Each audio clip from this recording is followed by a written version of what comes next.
Spices are like paints in a paint box for Indians, says Indian actor turned food writer Madhur Jaffrey.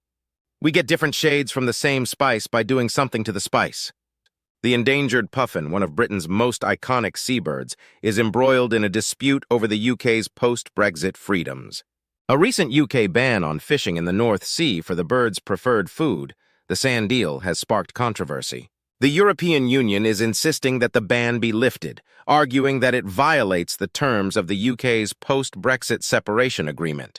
Seafarers have reported to the BBC that port officials frequently request cash, cigarettes, food, and beverages as bribes before permitting ships to pass through. New data suggests that Taylor Swift's Eras Tour will significantly boost UK spending by nearly £1 billion this year, as over 1 million fans prepare to attend the pop sensation's live performances. The Scottish government is set to declare a national housing emergency. Social Justice Secretary Shirley Ann Somerville will make the announcement during a debate led by Labour at Holyrood. Dating app Bumble has issued an apology for advertisements that faced criticism for allegedly shaming women who choose to abstain from sexual activity.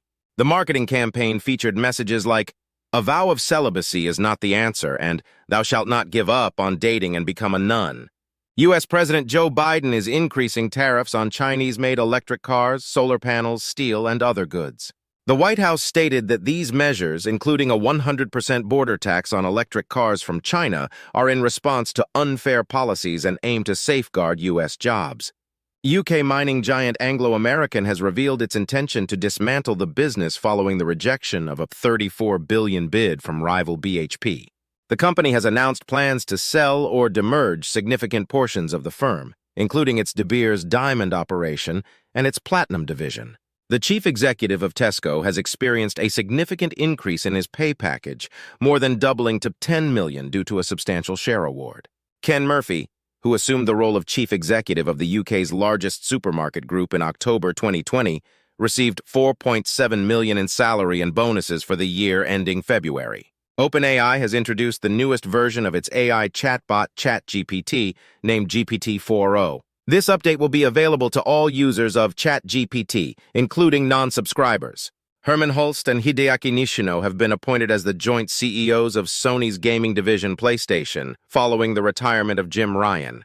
In an unusual move, the role has been divided into two separate top positions, with Mr. Hulst primarily overseeing software and Mr. Nishino focusing mainly on hardware.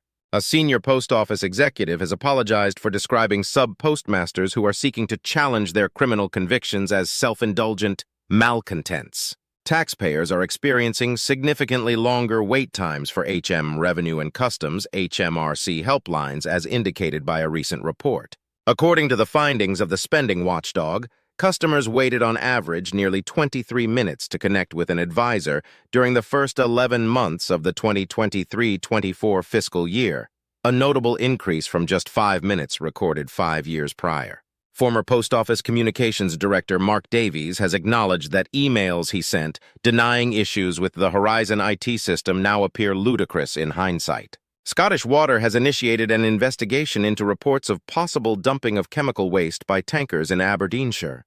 The presence of unexplained influxes of chemicals has prompted an appeal for communities in the Donside area to remain vigilant and report any unauthorized use of the public sewer network. The inflation rate in the UK stood at 3.2% in the year up to March 2024, marking the lowest rate since September 2021.